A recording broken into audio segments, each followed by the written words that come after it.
Good morning. Welcome to the world of conscious positive thinking with MJ, where your thoughts become your power and your mindset becomes your compass. MJ is here to guide you through a journey of self-awareness, emotional mastery, and empowered living. Find us on the web at mbradio.us. Want to make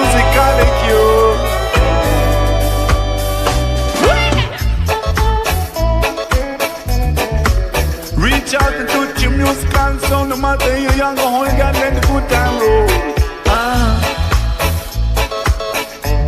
But until you say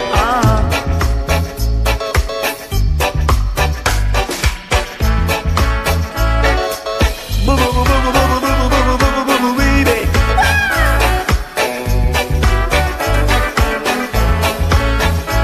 Right on.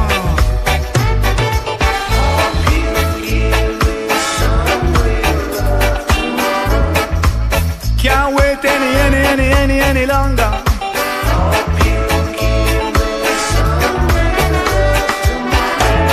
My love cannot linger.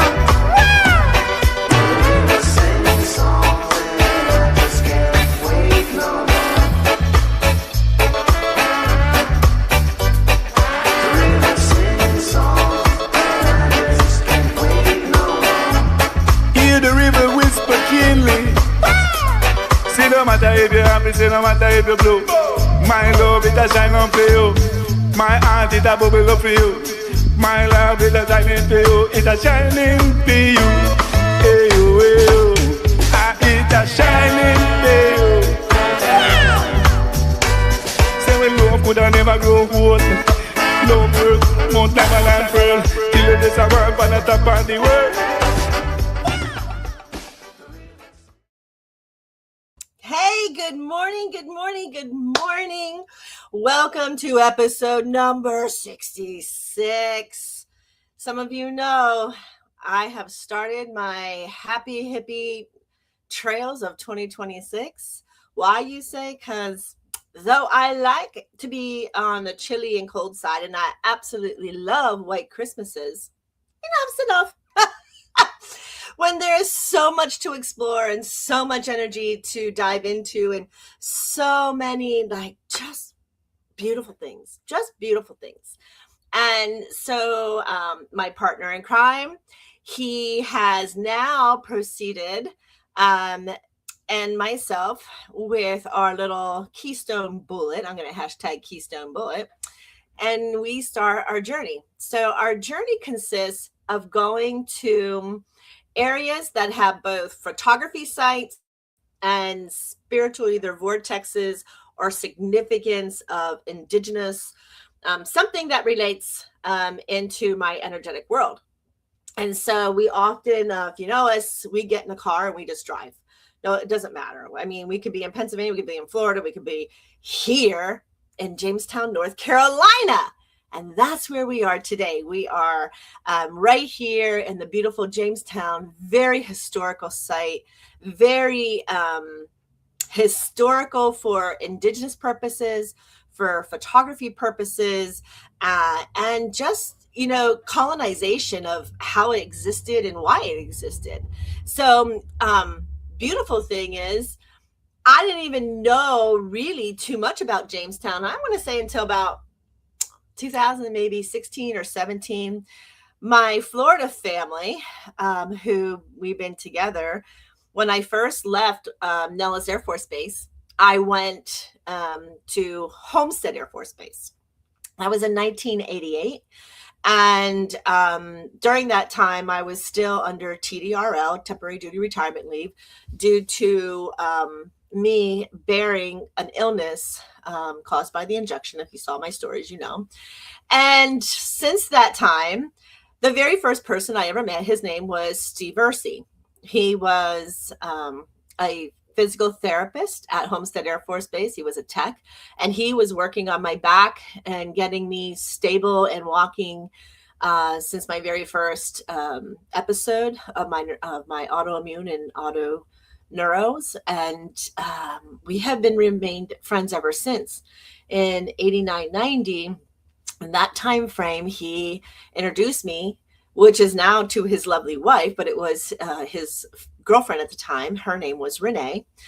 And we bared children together. We went through all of our beautiful our young adolescence together. So we got in trouble and we had fun and we explored, but that relationship was gold. It was like the family I didn't have in South Miami. And when they left, of course, I couldn't stand it. So I had to always come see them and I had to be present. And they moved to a little place called Jamestown, North Carolina. Here's the funny part. It's taken them a little bit, but they literally replaced us with another Gonzalez family. And the family that she has, she is actually from Pennsylvania and her husband is Cuban, spelt as Gonzalez. And when she was telling us this, we were here in October, November. And she was like, I want you to meet our friends. We really enjoy our friends. And I said, okay, well, I would love to meet your friends. And I would love to be out there with them. And I looked and go, did you replace us? I'm like, their story sounds so familiar to Ozzy and my story. And she didn't really, like, it dawned on her. She's like, oh my gosh. And then all of a sudden her neighbor was from Pennsylvania and they traveled back and forth to Pennsylvania. So I was like, you really replaced me. And she goes, no, I didn't. So it's funny how things work out. But every time we came here, or at least me, there was always something that was so, I don't know, spiritual. You know me. And I'm like, this is beautiful. Like the energy is beautiful. The indigenous energy is beautiful. The land's beautiful. And it was just a homey feeling that to be with her. And for that matter, I enjoyed it. I enjoyed life. I enjoyed coming to see her. And it was my stopping pass point on my trail. So my Miami to Pennsylvania trail no longer was just straight up 95.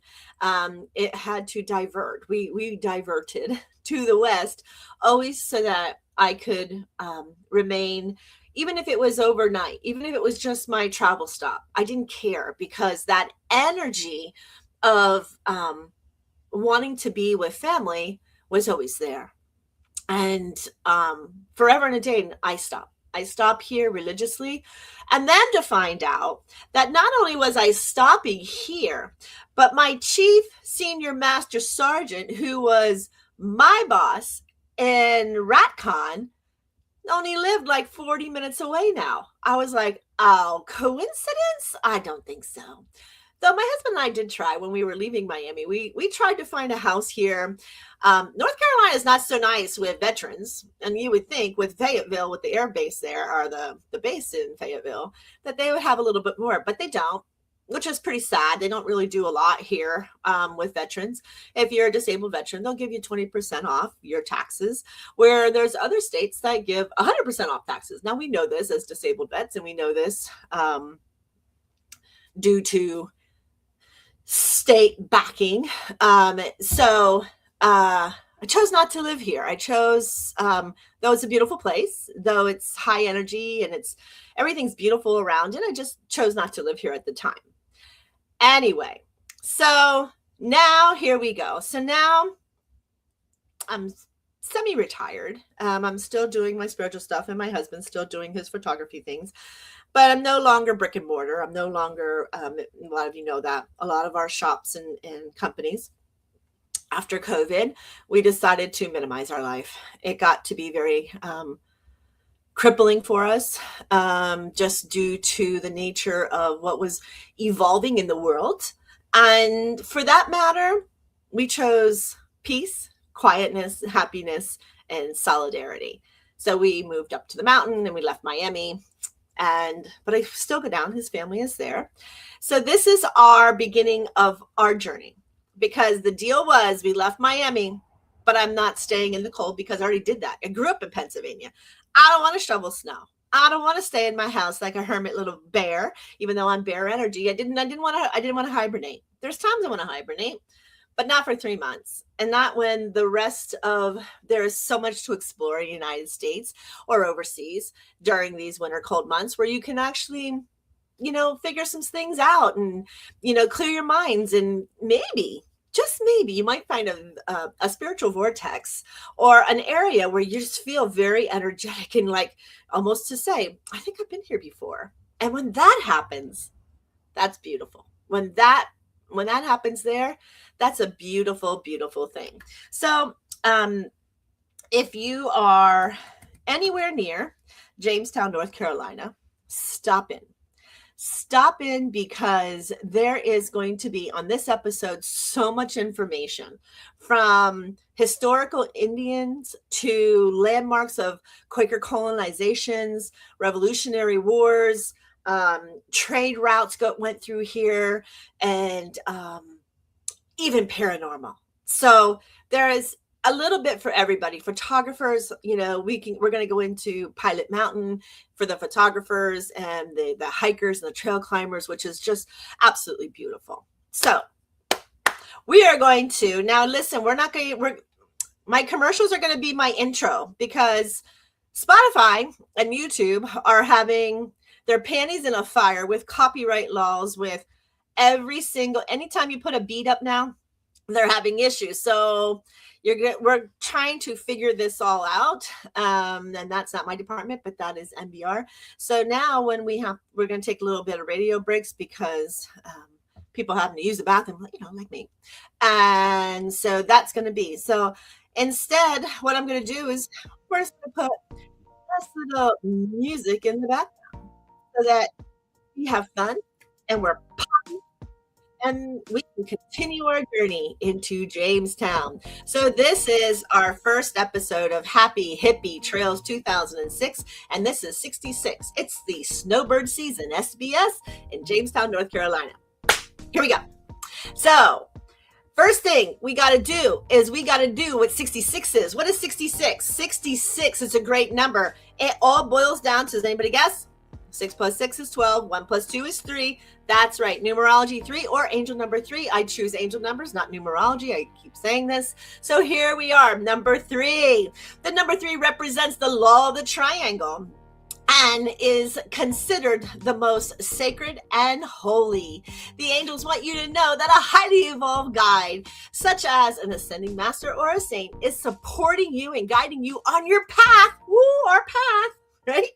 At this point in time, these hippie trails always, when my husband and I drive, we always find something. We find something glorious, something magical, and this is how I feel. And not only that, number 66, it is an angel number containing a mirrored number. It's mirroring each other. That 6 and that 6. Pay great attention, as this number is a call for deep introspection on its messages. And I'm so happy. So that means I must be aware. Right now, I'm going to become aware of whatever in Jamestown wants my attention. Maybe it's Lydia. Who's that, you say? Stay tuned. You're going to find out. But our angel power word today is home. Feels like home when I'm here with my friends from 1988. Home. This is home. This just feels good. It's like visiting my mom or my sister. It just feels good. My sister from another mother and my brother from another mother. But this feels home. And what does the 66 actually mean? It's a very important to maintain a very high energy within our home so that you feel calm and you feel relaxed.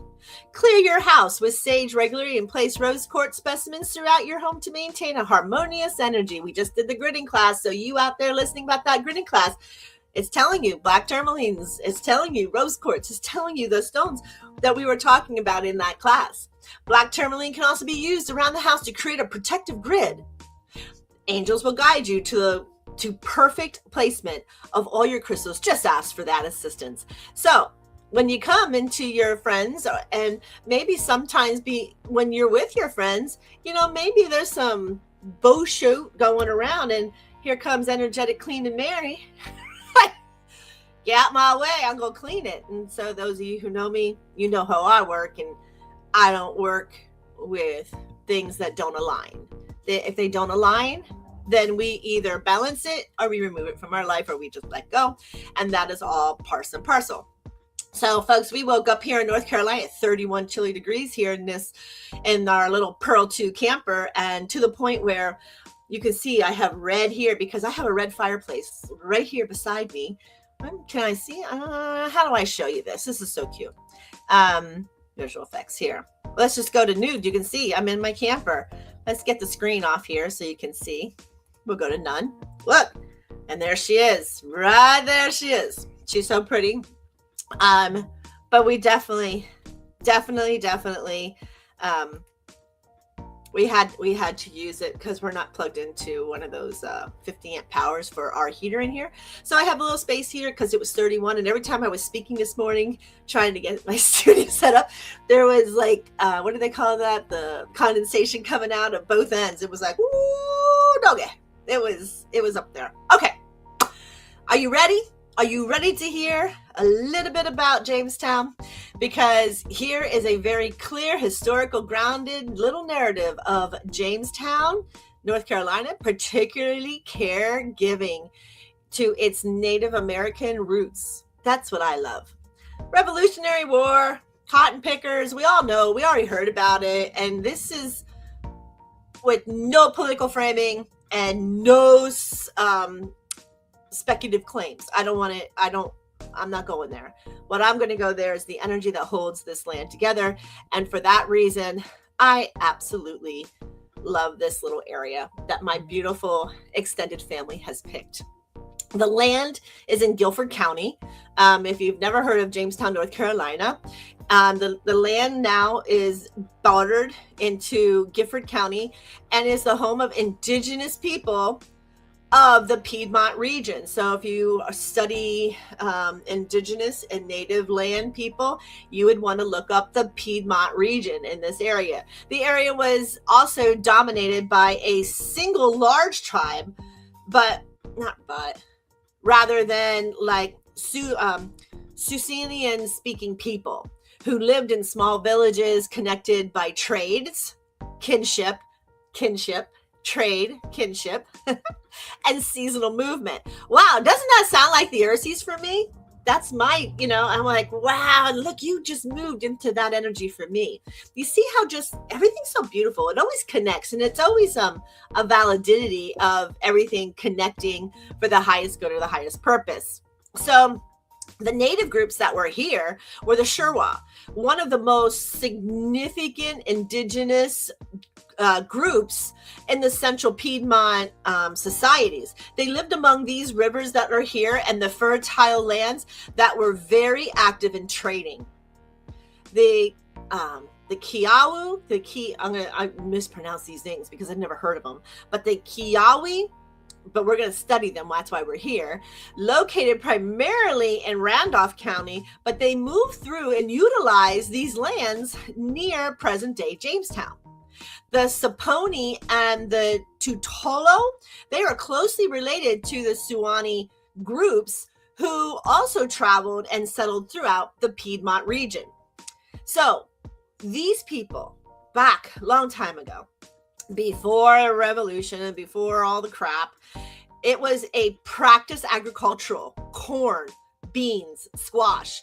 They hunted deer and small game as their protein. They built earthen homes, or what they call the bark cover. So they would strip the barks from birch trees and from big oaks and stuff, and they would have bark cover structures.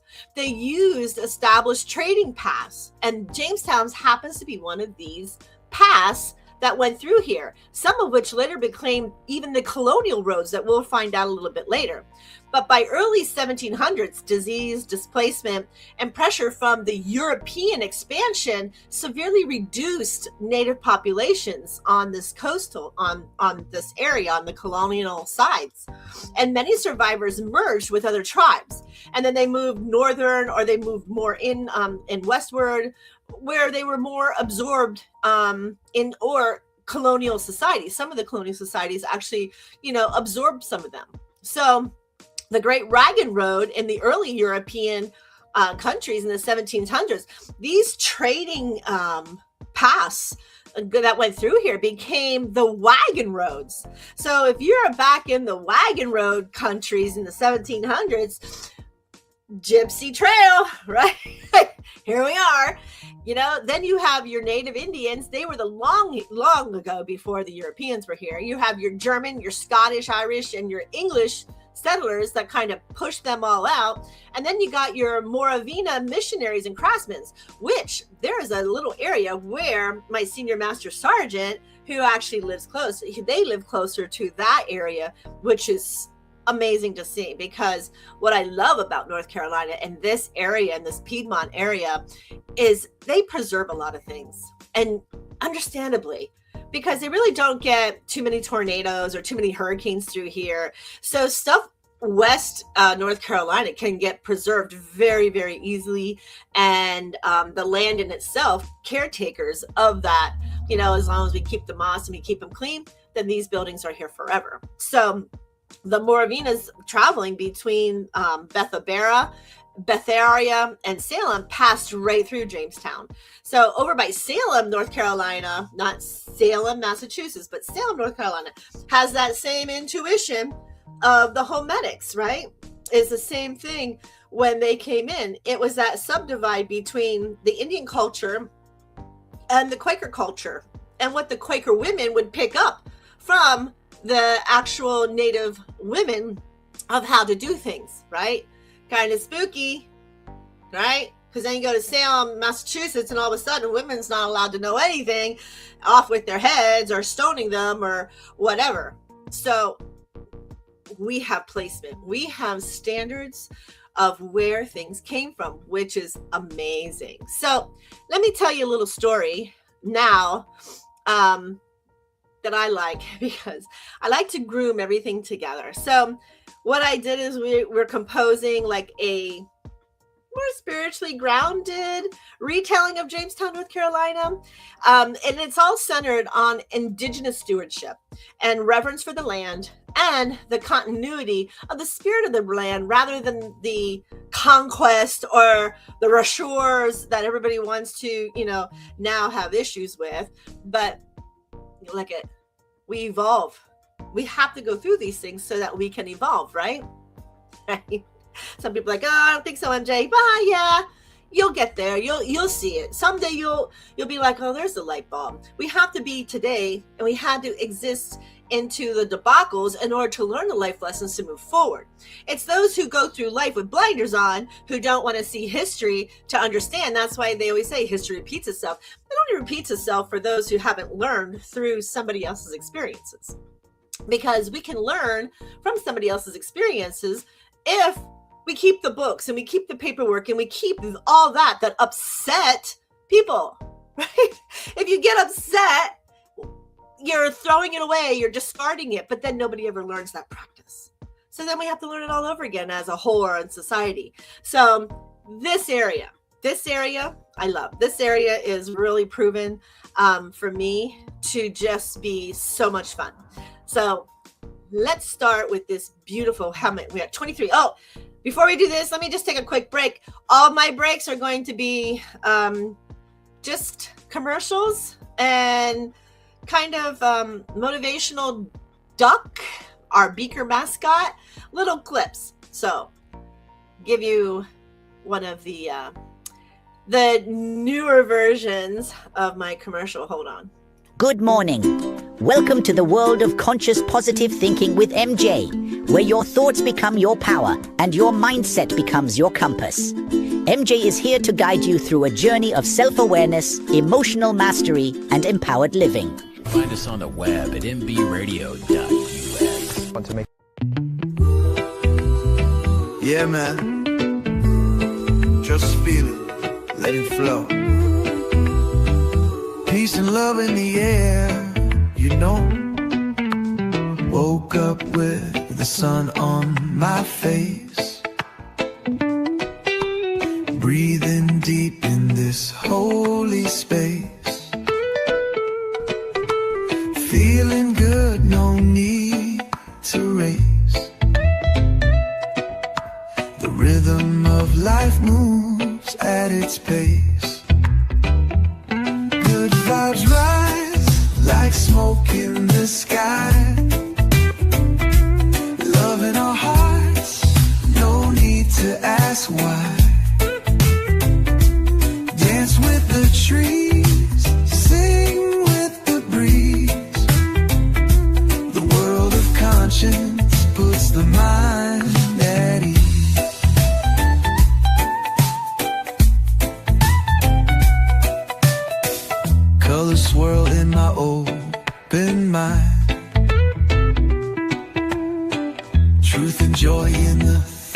hearts I find. A smile's the cure, a word's the key. Positive thinking sets you free. Dream big, start small, but most of all, start. Whenever things get rough or it feels like you're at the edge, remember this: storms pass. Tough times don't last, but tough people do.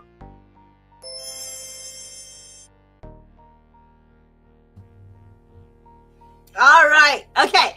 Are we ready for story time? We're back. I hope you enjoyed Miss Amber of the podcast Into the Weeds. She assisted in that music and getting it up. And so we're getting there. So I hope you enjoyed a sneak peek. So here we go. The story, The Land Remembers. Land has memory. We did just a cup of water. Water has memory. So does land. So do our trees and everything around us. It's all energy that has memory. So before there was a name, before fences and roads or deeds, this land knew itself. The rolling Piedmont Hills, where Jamestown's now rests, were once part of a living, breathing network of native nations who listened to the earth as a teacher. The people did not own the land, they belonged to it. There's a difference, right? We don't own it, we belong to it. The first stewards of the land. For thousands of years, the Sewanee-speaking people, including the Shirals, the Kiwa, the Kawati, the Saponi, and the Tortellos, walk these fields, forests, and waterways with intention and respect of the land. They understood the land as relative, but not resource. It was relative. It was theirs. It felt family-ish. They didn't use it as a resource. Okay? They planted the three sisters, corn, beans, and squash, stewardships of the land, in harmony, each supporting the other. They followed the deer with gratitude and thankfulness. They gathered medicines with prayers. The rivers and the creeks were not obstacles, but veins of mother carrying life and story. The paths that they walked were not random. They were energetic lines. They were trade routes. They were ceremonial crossings. The ways the land taught humans how to move without harm. Many of these paths still exist today beneath the asphalt and a lot of the buildings that you see. But remember, our land has memory as well as our water has memory. It's a memory conscious. So, disruption without departure. When European settlers arrived, the native people did not vanish. They were pushed, pressured, scattered, and wounded by disease and broken treaties. But their spirit did not leave the land, nor did the land leave their spirit. Some tribes moved north, some moved west, some just moved further in, and then some merged with neighboring nations. Some stayed very quietly, woven into colonial society, taking their place as land ownership and land stewards. Yet the songs, the prayers, the guardianship remained embedded in this soil, the wind, and the trees. As an energetic and a spiritualist, you feel these things in this little area. My friends, they're very religious, but they're very Christian, but they're not into the spiritual nature. They absorb it, they like it, they understand where I come from with it, and they always point things out for me. MJ, check this out. MJ, what do you think about this? It is that presence. It is that omnipotent of energy that fills my soul when I come and thank them, going, wow, what did you find here? Such a miracle. And I love sitting and meditating in that. And you can hear almost song in your ear. You can hear the guardianship saying, this is not my land. I'm just stewarding it. You can hear this. And it's just the land remembers who loved it. The land will always tell you who we are and what it is that we love. So since all these tribes were moving around, those remain the consciousness of this land. And I call it conscious positive, right? Why? Because it embraces you like a hug. When you have a conscious positive mindset with no negative demeanor, but always trying to find balance, the land holds you and hugs you. Trust me. Take your hikes or your walks. When you're just hiking, you feel how beautiful the land is around you. You allow your mind to feel that, let everything go. Hence, this is my path, right? So the wagon trails, the path, I find a lot of solace in that. I find a lot of comfort, and almost like multi-dimensionalizing, saying, was I through here in the 1400s or the 1700s? I must be, because it seems very familiar. This energy feels so familiar. Even without my friends near me, if they're at work, I still feel this overwhelming, I've trekked through here before. So now we're going to go to the arrival of the new hands that came after the natives. So, the Quakers, right? Those beautiful Quakers whose settlers later arrived. People who, in their own way, sought peace, simplicity, and community. They farmed gently compared to other colonial systems. They listened more than most did here. And unknowingly, they built upon the ancient wisdom that was given as those indigenous natives merged in with the colonizing Quakers. They were teaching them about the land and the stewardship of the land. So they were settling near the waters, honoring the seasons, and living close to the earth. What a balance. Do you think in today's world this could have happened? People don't know how to balance today. You come in and you're treated like an import. You're treated like, you don't belong. And then you get into these cliques. This isn't what happened here in this beautiful place called Jamestown. That's not what happened. These Quakers, some of them forcibly kind of were nasty, but not all. Like you said, there were some Quakers, especially here, who invited and wanted the knowledge of the natives and wanted the knowledge. And they were so proud of stewardships of the land to teach how to protect and govern this land with such honor and such understanding. And you feel it. Well, if you've never been to Jamestown, North Carolina, you feel this presence. You feel that within your soul. Jamestown grew slowly, not through denominations, but through continuity. When you continue the sovereignship and the stewardships of anything, you have a continual healthy presence that will be, the longevity just exists. And so mills rose where water already knew how to flow. Roads followed native trails, so they became the wagon trails. Homes stood where the land already welcomed life. So was it a disruption, or was it a balanced, aligning merge that we desperately need in this world today? Learn about this. It's an amazing culture to be able to merge. The unbroken circle today, Jamestown is a modern town, but it's also ancient grounds. And walking on these trails and some of these beautiful historical marking sites, you feel it very, very, very well. You can feel it, even if you're not a spiritualist.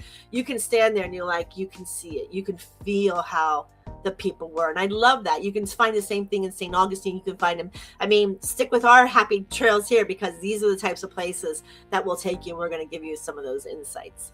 All right. So every sunrise still touches the same hills. Every rain still feeds the same roots. And every child who walks this land is walking with the ancestors, this ancient native ancestors. They may not see them, but they are never alone. And you feel that. As an energist, when I'm here, I smile a lot because I always feel a presence. I always feel something, or I feel a hand. It's it's, to me, I love it. I'm like, thank you. Show me what you want to show me, because they know the land. I'm just a visitor at the moment, a visitor who cares about their land and wants to just feel that energy. They know that. They're quite with it. The descendants of the original peoples live on through the revitalizing nations, such as the Anachi Band or the Saponi Nation. And the Saponis and the other who continue to honor their lineage, their language, and their ceremonies. So indigenous stewardship is not past tense. It is a present awareness. There's that word again. To be aware of energy such as that is stifling. It's beautiful. Good morning. And it is just a delightful energy to say, oh my gosh, may we be as one. And that is what life is about. Joining, merging, and life being as one. So as a living acknowledgement, to live here is to be a temporary guardian, not an owner. It's not about owning.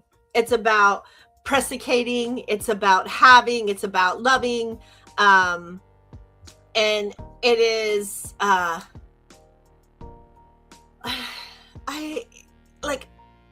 look at it like my friends. I go, you're planting beautiful tulips and you're planting these things for the beautiful deer to eat them. And that's stewardship of the land. Even though she's like, no, I didn't. I go, it's okay. Look how you are being a sovereign to your land. And then she built a beautiful pond to recognizing the water and the lands together. And I tell her things and she's like, I built it because I like my fish. I go, do you see the perspective? I love perspectives with so many things, because it's that perspective that just gives a friendly appetite and a vulnerability back into, nature. And I just love it. It's just who I am. Anyway, so we honor the first people who knew about the land by heart, the ancestors whose prayers still hold the soil, and the spirit of balance that asks us to walk gently. May we remember that the land here does not belong to us. We belong to the land, not the other way around. And many Jamestowners here continue to be a place where memory, spirit, and responsibility walk together. Isn't that fun? So I just gave you an overall kind of thing about Jamestown. So now we're going to go to why of Jamestown. And the whys of Jamestown is kind of fun, because when you come back to the beginning of Jamestown was the name in itself. I'm going to show you here. So in the early European contracts and settlement in the 1700s, the trading paths became the wagon roads. So the native Indians in the 1700s who created those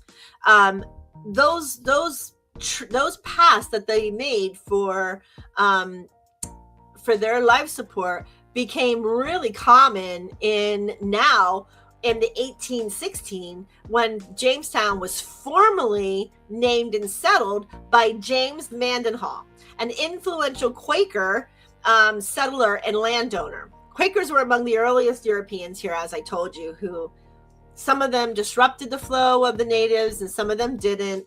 But it all happens. Just like Julius Caesar, just like the Vikings, they're conquering and expanding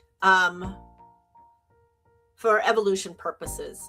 It is not for anything else. It was a taught and sought. And as we grow on this beautiful earth, we realize nothing belongs to us. We are allowed to enjoy it. We were granted the rights to be here, and we need to cherish her. And that's this feeling, this Quaker influence that came in. They did favor peaceful land acquisitions, community governances, farming, and craftsmanships. Again, some of the Native Indians merged into colonialization with the Quakers. That's why I think some people who are here in the United States, when they say that they have ancient roots, they probably do, right? So the original Quakers to the Native, they call them Native Americans, but they're really not even Native Americans. We realize that, right? Because they were from Canada, and they came across from Russia into the Arctic. They had a long trail. So even the natives aren't really natives. Isn't that amazing to know? Because a lot of people go, oh, they were here first. No, they were nomads. All Indian nations were nomads. And you can't call their land because they didn't even call their land their land. They sacrificed for the land, right? Because the land was their god. So they sacrificed themselves as the land carer on some of these tribes to make sure that everything was okay for them to be there. Amazing again how that worked. Too bad, sometimes in our society, we can't see that. We get very possessive. You're not going to take my house. What do you mean share my house? I get that. But then I don't get that. We share. It's not your land. By contract, by man, it is your land. But if you were a sovereignty being of Earth, it's not your land. You're allowed to use it. Mother Earth is Mother Earth. Remember that. Because there's going to be some of that coming up. The old song, this land is your land, this land is mine. Right? Remember that song back in grade school? Anyway, so the Quakers, their presence shaped Jamestown's early culture, emphasizing order, education, and civic responsibility. Remember, Quakers were very Christian-oriented. Unlike the coastal North Carolina, Jamestown grew very slowly with intention, centered on farming, milling, and trade rather than the plantations. They weren't about these big plantations with slaves here in Jamestown. It was more trade. It was the wagon trails. It was the trade paths. And this made Jamestown what it is today.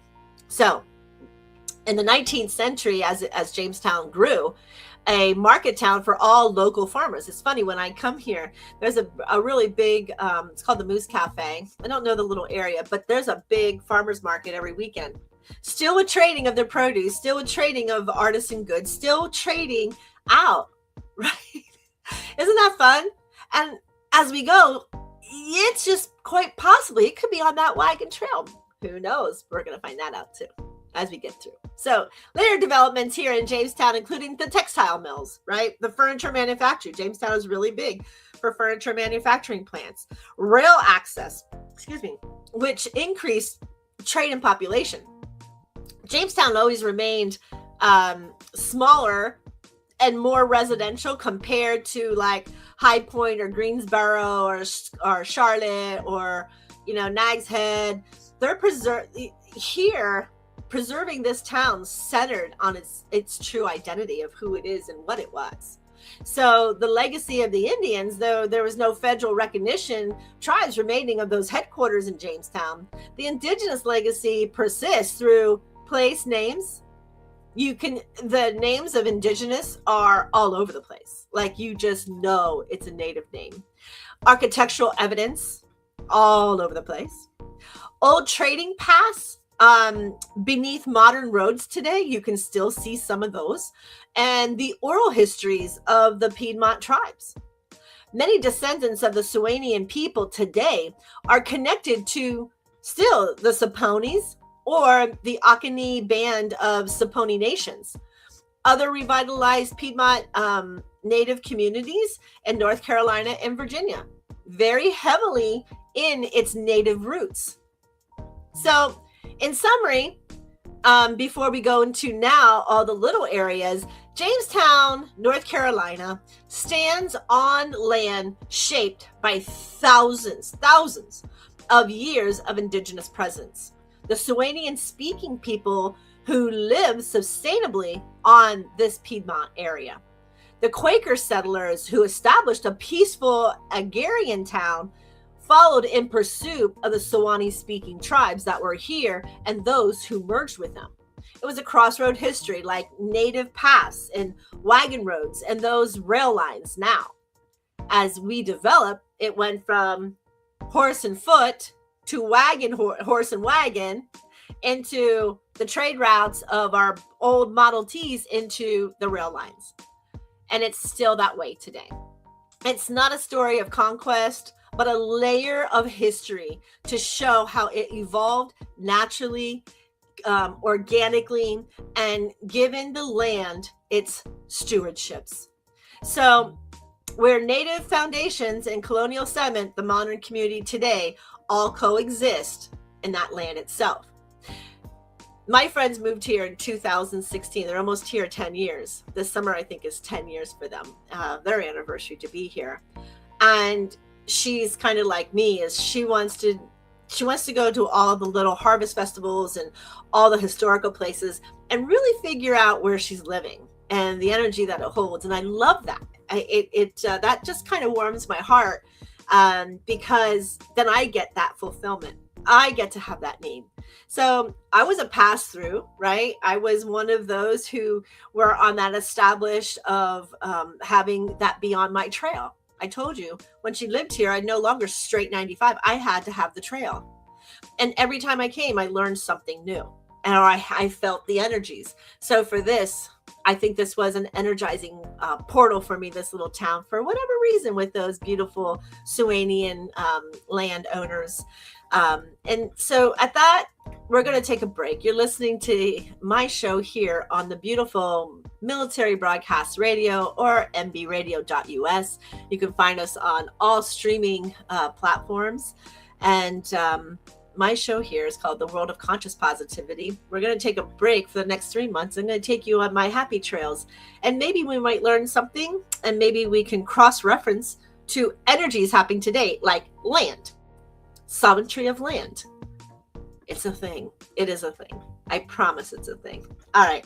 Let's go to a motivational quacker rapper. And now we're going to see some calm water since we climbed the mountains, and then we're going to go from there. We'll be right back. Even ducks know the calmest waters come after the storm. Whenever things get rough or it feels like you're at the edge, remember this: storms pass. Tough times don't last, but tough people do. The station where our veterans' voices are heard. MBR Talk. Hey, thanks for supporting our channel by watching and listening. Find us on the web at mbradio.us. All right, here we go. Now I'm going to go ahead and I'm going to start putting some things up on the screen with a screen share so that you can see it. And we're going to start with the Mendenhall home place. We're going to share this right now. Okay. How about we just go straight there? All right. So here, the Mendenhall home place. You can go right to Mendenhall home place, serving the present by sharing the lessons of the past. Mendenhall home place represents the legacy of the small community of Quaker tradesmen and farmers who actively opposed slavery, promoted education for all, and labored to create a life of peace and simplicity in the midst of troubled times. The authentic Quaker homestead features several early 19th century structures, including the Richard Mendenhall House. It's a centerpiece of Jamestown's history. This historic Quaker home and farm was built around 1811. It still stands today by the earlier settler Richard Mendenhall. It includes the farmhouse, the barn. You can see the farmhouse there, the barn, store. There is a store down there. You can see them. Schoolhouse, the well house is over here. You can see all of them. They still exist today. It's a rare false bottom wagon, which is associated with the Underground Railroad lore. The site interprets local life, Quaker traditions, and anti-slavery activism in the early 19th century. So you know that some of these, and underneath there were little caverns and holes. This was a tanning table here, and this was a false bottom wagon. So the false bottom wagon held the escapees for slavery, so they didn't captivate them. This was on the other side here, the lower bunk barn door. And then, of course, you have the schoolhouse there. This was the black walnut leaves. They were so prestigious and medicinal purposes. Here's your walnuts and your dried yarns that they put out for you. This was the hall room fireplace that still exists in the house here, and the mandala home, and of course the bank barn. So this was really a fantastic place to visit. You can actually feel the Richard Mandel energy in there. You can feel the happiness of the slaves, that they were no longer captive, and that they were trying to actively oppose it and do things to photographer people out there. Excellent architectural detail, period buildings, interpretive exhibitions, and photo-ready gardens and landscapes. So all of these were there at, let me and the screens today, so you just got me. Anyhow, so we have the Mandel House, really in Jamestown, really is the point central of the Quakers coming in 1811, showing the architectural trade and assisting indigenous and slaveries all the way around. So that helps to make here in beautiful Jamestown. So the next one we're going to go to, it's called the Oakdale Cotton Mill. Let me see if I can't get that one up for you. Let me see. The Oak Ridge Cotton Mill, the historical textile mill, it was surrounding the village date in the late 1800s and represents the industrial era of the region. The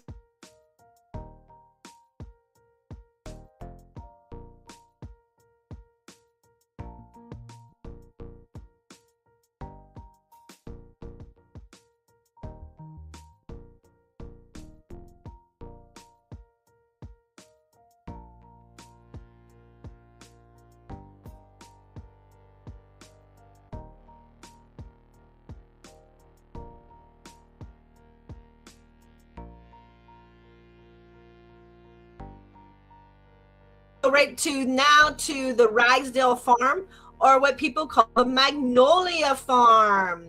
Here's your Magnolia Farm. Here you can see it. You can put Ragsdale Farm, Magnolia Farms, Jamestown, PA.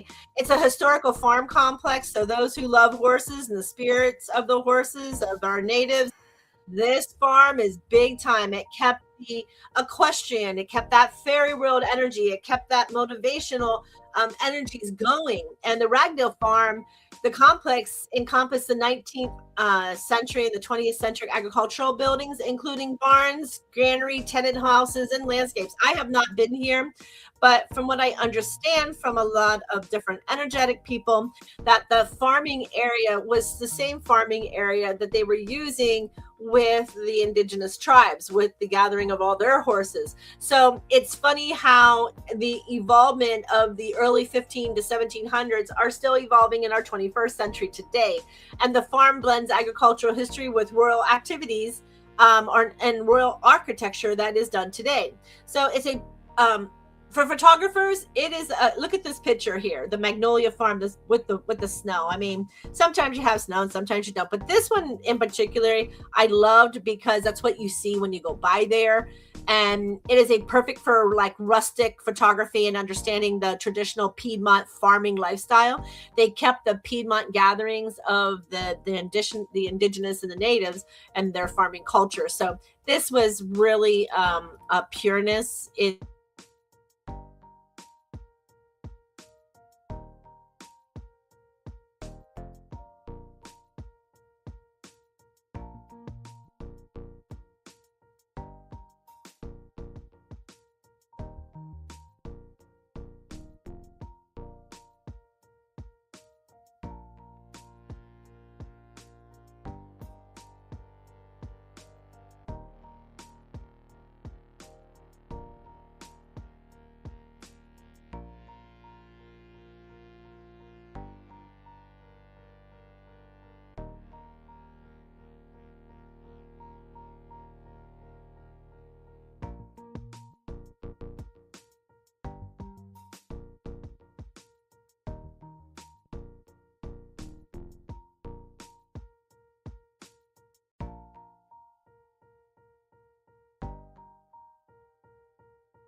Life is like a duck. Tough times don't